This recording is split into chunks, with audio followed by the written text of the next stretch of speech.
আলাদা করে ব্যায়াম করতে হয় না, কাজ করলে হাতের পায়ের ব্যায়াম হয়ে যায়। সারাদিন কাজ করতেছেন, আপনি হাঁটতেছেন, গাছে পানি দিতেছেন, পরিষ্কার করতেছেন, তখন ব্যায়ামটা এমনি হয়ে যায়। একটা কথা আছে না, কষ্ট না করলে মিষ্ট মিলে না। কষ্ট করবেন, আপনি সবকিছু পাবেন। ঢাকা শহরে দেখা যায় কি, একটা ফ্ল্যাট কিনলেই মনে হয় যে আমি বড় লোক, আমি এখন আর কিছু করবো না, আমার কাজের লোক দিয়ে আমি সবকিছু করাবো। আমার কাছে এটা মনে হয় না। হ্যাঁ, এটা আমাদের বাড়ি ঠিক আছে, কিন্তু এখানে আমার শ্রম দিতে হবে। আপনি শ্রমের কোনো বিকল্প নেই। আপনি যতই করবেন, এতে আপনি বলবেন যে আপনি অসুস্থ হয়ে যাচ্ছেন, আপনার হাত নষ্ট হয়ে যাচ্ছে, আপনার পা নষ্ট হয়ে যাচ্ছে, ভাবলে আপনি কোনো কিছুই করতে পারবেন না। কাজ করতে হবে আপনার সবসময়। কথায় আছে, একটা কাজ করতে গেলে আপনি হয় হারবেন, নয় জিতবেন, নাহলে শিখবেন। শিক্ষাটা কিন্তু আপনার কেউই নিতে পারবে না, এটা আপনার সবসময় থাকবে। আমরা যখন গ্রাম থেকে এখানে টাউনে আসছি, এসে দেখি খালি বিল্ডিং, তখন মনে হয়েছে যে না, এত বিল্ডিং এর মধ্যে আমার বিল্ডিং এর ছাদে আমি একটু ছাদ বাগান করি। এটার মূল উদ্দেশ্যই হয়েছে এটা, ছাদ বাগান করার, যে গ্রামের যে একটা পরিবেশ, ওটা যাতে আমি আমার বাড়ির ছাদে গেলে পাই। শহরে বিল্ডিং এর ভিড়ে যখন কোনো জায়গা আমরা পাই নাই যে বাগান করব, তো আমরা এই ছাদটাকেই কাজে লাগাইছি, এটাকেই বাগান বানিয়েছি। আমার এখানে এখন গাব গাছ আছে,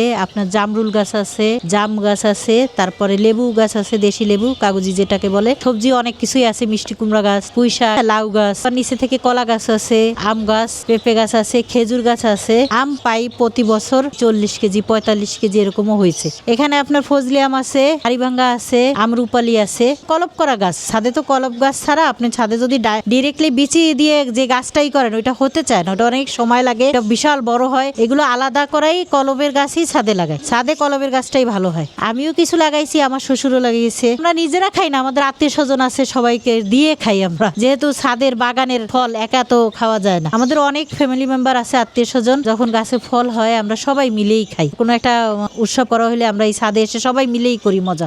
ওরা খুশি হয় এবং অবাকও হয়। ছাদে ঢাকা শহরে তো আমরা একটা ফ্ল্যাট কিনি, কিন্তু ফ্ল্যাটের যে থাকি শুধু, কিন্তু এখানে যে অন্য কিছু করা যায়, যেমন একটু জায়গা ফাঁকা থাকলো, বারান্দা আছে, বারান্দা আপনি দুইটা গাছ লাগাই রাখলেন, না হয় দুইটা সবজি গাছ লাগাই রাখলেন, কয়দিন পরে দেখবেন ওই গাছে কটা শাক খাচ্ছেন, সবজি হচ্ছে, আপনার কাছে অন্যরকম একটা আনন্দ লাগবে। আমাদের আত্মীয় স্বজনের যখন আমরা সবজি দেই, শাক দেই, পুঁই শাক, কুমড়ো শাক, ওরা খুবই হয়। ছাদের উপরে এত সুন্দর করে লাগায়, আবার আমাদের দিয়েই খায়, সবাই খুব খুশি হয়। গত বছর কলা হয়েছে, আমার ননদরে দিছে, ননদে খুব খুশি হয়ে বললো যে আমার নাতি খাবে কলাটা।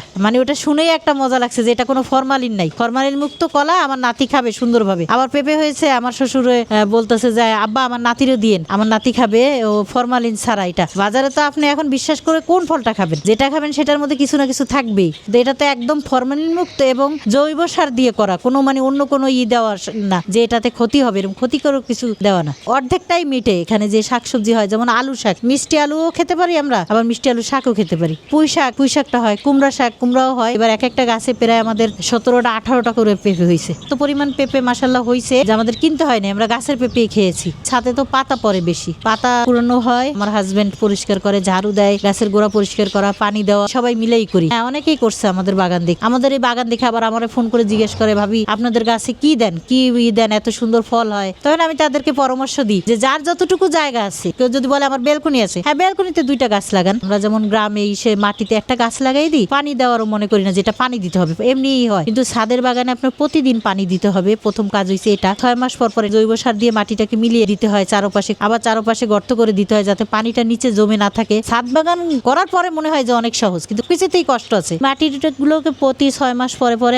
নামাইতে হয়, নিচে নামিয়ে তারপর আবার সার মিক্স করে তারপরে আবার এগুলোকে লাগাইতে হয়, চারিদিকে দিতে হয় মাটিগুলোকে। যত সহজ মনে করেন ছাদ বাগান করা, যে ছাদ আছে একটা বাগান করে ফেলি না, এটার ভিতরে শ্রম দিতে হবে, সময় দিতে হবে, এটার প্রতি ভালোবাসা থাকতে হবে, মেইনও তো ভালোবাসা থাকতে হবে, না হলে আপনি এত কিছু করতে পারবেন না। অন্য ছাদের মধ্যে কোনো গাছ থাকে না, তখন আপনার হাঁটলেই কেমন জানি একটা অন্যরকম খারাপ লাগবে। আর আপনি বাগানের ভিতরে হাঁটতেছেন, মনে হয় যে আপনি একটা গ্রামের মতো একটা জায়গা আছেন, আপনি বাগানে হাঁটতেছেন, আপনার মনে শান্তি লাগবে, গায়ে শান্তি লাগবে, সব দিক দিয়ে। ছাদ বাগান শখ আমারও আছে, আবার আমার শ্বশুরের। আমরা শ্বশুর ছেলের বউ দুইজনে মিলেই সবকিছু করি। তো আমার শ্বশুর বাইরের যে ফলগুলো ওগুলো আবার পছন্দ করে না, অনেক সময় দেখা যায় যে ফরমালিন দেওয়া থাকে, খেলে অ্যালার্জির সমস্যা হয়। তো উনি এই ছাদ বাগানে যে টুকটাক যে ফলগুলো হয় ওইগুলোই খায়। এইটার দিয়েই করা ছাদ বাগান শুরুটা এভাবেই। শ্বশুরে চয়েস করে গাছ আনে, বুঝে কোন গাছটা ভালো কোন গাছটা উনি আনে, ওনার সাথে আমিও আবার টুকটাক গাছ আনি, তারপর দুইজনে মিলেই এই ছাদ বাগানের পরিচর্যা করি আর কি। 14-15 বছর হয়েছে একদম পার্মানেন্ট ভাবে করা আর কি।